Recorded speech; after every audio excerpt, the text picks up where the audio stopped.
جب ہاسپٹلز کے دورے پہ جاتی ہوں تو میں دیکھتی ہوں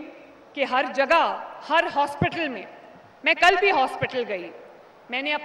مجھے بہت شدید تکلیف تھی کندھے میں، تو میں نے میو ہاسپٹل میں پرچی بنوا کے ایک عام مریض کی طرح میں وہاں پر گئی۔ میو ہاسپٹل میں میرا MRI اسکین ہوا اور میو ہاسپٹل میں مجھے انجیکشنز لگے، اور ایک بہت بہت با کمال ڈاکٹر تھے وہاں پہ جو غریب مریضوں کا مفت علاج کرتے ہیں، آرتھوپیڈک کے اسپیشلسٹ ہیں، اور انہوں نے کل میرا علاج کیا۔ تو میں نے کل جب سرکاری اسپتال میں ایک عام مریض کی طرح علاج کرایا اور وہاں پر میں نے سہولیات دیکھی تو مجھے بہت اچھا لگا۔ میں یہ بتانا چاہتی ہوں کہ اب یہ جو 911 کلینکس آن ویلز ہیں، چلتے پھرتے ہسپتال ہیں، انہوں نے پچھلے چند ماہ میں تقریباً 1 کروڑ لوگوں کا علاج کیا ان کی دہلیز پہ جا کر۔ 1 کروڑ لوگوں کا، یہ کوئی چھوٹا فگر نہیں ہے ماشاءاللہ،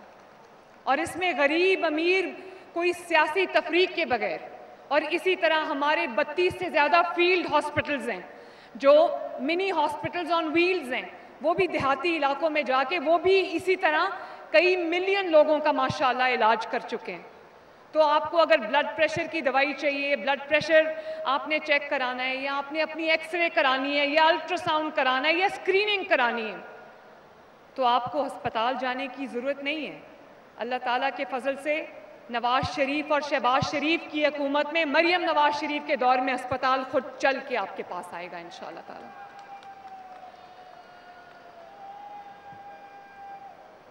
اور میں ابھی دیکھ رہی تھی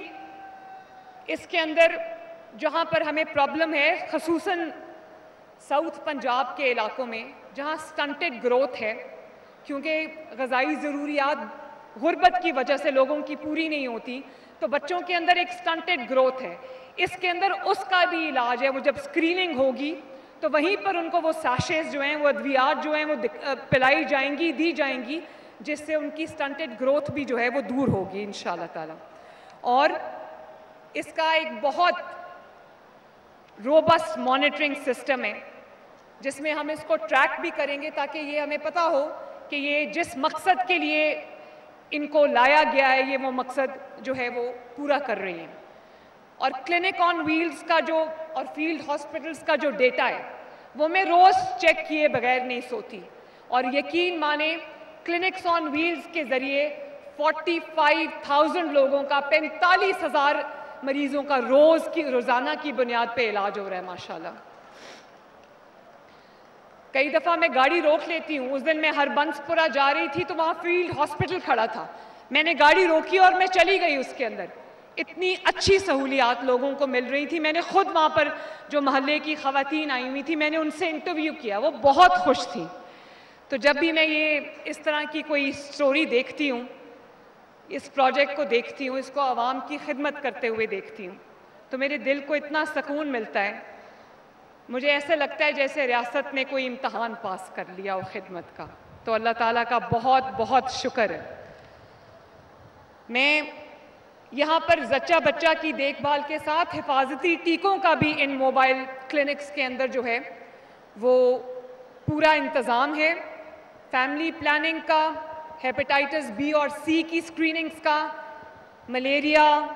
ڈائبٹیز، TB، جلد کی بیماریاں اور بچوں کے علاج کی تمام سہولیات موجود ہیں۔ اور بہت بڑے سٹوریج ہم نے ادویات کے لیے بنائی ہے، غریب لوگوں کی ادویات کے لیے۔ اور میں یہ بھی آپ کو بتا دوں کہ پہلے ہسپتالوں میں مفت ادویات صرف اور صرف ایمرجنسی میں ملتی تھی، ایمرجنسی ایریا میں ملتی تھی۔ اب کوئی بھی سرکاری ہسپتال میں واک ان کرے گا، چاہے اس کا سرجری ہو، چاہے وہ 10 دن ہسپتال میں رہے، اس کو تمام ادویات جو ہیں وہ فری ملیں گی، مہنگی سے مہنگی ادویات بھی فری مل رہی ہے ماشاءاللہ۔ اور اس کے لیے مجھے 100 بلین روپیہ میں نے ان کو دیا ہے، 100 بلین روپیز، تاکہ کسی کو کبھی دوائی کی شارٹیج نہ آئے۔ اور میں یہ دعویٰ نہیں کرتی کہ 100% معاملات ٹھیک ہیں، ہم لوگوں کی کچھ ورک ایتھک بھی ایسا ہے کہ آہستہ آہستہ بہتری آ رہی ہے، لیکن میں نے تمام ہسپتالوں میں جب میں دورے پہ جاتی ہوں ایک ایک مریض جس سے میں ملتی ہوں اس کا میں خود انٹرویو کرتی ہوں۔ جب میں آئی تھی ابھی چند ماہ پہلے تک تو مجھے پیشنٹس نے کہا کہ یہ دوائی ہمیں لکھ کے دیتے ہیں کہ باہر فلاں فارمیسی سے لے آؤ، ان سے ان کے رابطے تھے اور اپنی بھی فارمیسیز کچھ لوگوں نے بنائی ہوئی تھی،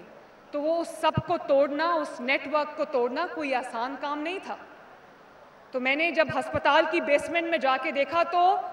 بند کارٹنز کے کارٹنز پڑے ہوئے تھے ادویات کے، لیکن لوگوں کو غریب مریضوں کو ادویات نہیں مل رہی تھی۔ تو میں نے اب ہاسپٹلز میں اناؤنسمنٹ 24 گھنٹے اناؤنسمنٹ ہوتی ہے کہ اگر آپ سے کوئی کسی بھی چیز کے پیسے مانگے تو آپ نے فلاں نمبر پہ کمپلینٹ اپنی درج کرانی ہے اور آپ نے پیسہ نہیں دینا۔ میں آج بھی پنجاب کے تمام سرکاری ہسپتال میں جانے والے پیشنٹس کو اس تقریب کے تھرو میں یہ ریکویسٹ کرنا چاہتی ہوں کہ کوئی ڈاکٹر سرکاری ہسپتال میں، چاہے وہ ٹی ایچ کیو ہو، وہ ڈی ایچ کیو ہو، یا وہ بیسک ہیلتھ یونٹ ہو، یا وہ رورل ہیلتھ سینٹر ہو، یا وہ کوئی ٹرشری ہاسپٹل ہو، یا وہ کوئی ڈسپینسری ہو، کوئی سرکاری ہسپتال میں اگر کوئی ڈاکٹر آپ کو یہ کہے کہ یہ دوائی باہر سے لے کے آؤ یا اس دوائی کے لیے پیسے دو یا یہ ٹیسٹ باہر سے کرا کے لاؤ، تو آپ نے پیسے نہیں دینے۔ یہ اناؤنسمنٹس ہو رہی ہیں تمام ہاسپٹلز کے اندر۔ اور میں یہ بھی بتانا چاہتی ہوں کہ اس سال کے لیے جو اگلا یہ مالی سال ہے 25-26 پورے پنجاب میں انشاءاللہ تعالیٰ صحت کی سہولیات کا ہم جال بچھانے جا رہے ہیں۔ لاہور کے اندر ہم نواز شریف میڈیکل ڈسٹرکٹ بنانے چاہ رہے ہیں جس کے اندر 15 سے 20 نئے ہسپتال بن رہے ہیں غریب لوگوں کے لیے، جہاں پہ تمام ان امراض کا علاج ہوگا جن امراض کا علاج پاکستان میں نہیں ہے، اور اس کے لیے غریب، امیر تو باہر چلا جاتا ہے، غریب جو ہے وہ علاج کے بغیر تڑپتا تڑپتا جان دے دیتا ہے، جس کے اندر ہم نیا 1000 بیڈز کا چلڈرن ہاسپٹل بنا رہے ہیں، جس میں جو ان کی اسپیشل جو بھی ضروریات ہیں اس کے مطابق ہم وہ ہاسپٹل ترتیب دے رہے ہیں۔ اسی طرح جو بلڈ ڈیزیزز کا ہاسپٹل بن رہا ہے جو کہ پاکستان میں نہیں ہے، بون میرو جو ٹرانسپلانٹ ہے اس کا ہاسپٹل بن رہا ہے، آرتھوپیڈکس کا علیحدہ ہاسپٹل بن رہا ہے۔ تو الحمدللہ اللہ تعالیٰ کا بڑا شکر ہے، بڑا احسان ہے کہ ابھی صرف آغاز ہوا ہے، اور سیالکوٹ کے بائی الیکشن کا آپ نے رزلٹ دیکھا، عوام نے اپنا فیصلہ سنا دیا۔ اللہ تعالیٰ کا بڑا احسان ہے، ابھی صرف آغاز ہوا ہے۔ اللہ تعالیٰ سے میری دعا ہے کہ اللہ تعالیٰ ہمیں کامیاب کرے، آپ کی خدمت کرنے کی توفیق عطا فرمائیں۔ پاکستان زندہ باد۔ شکریہ۔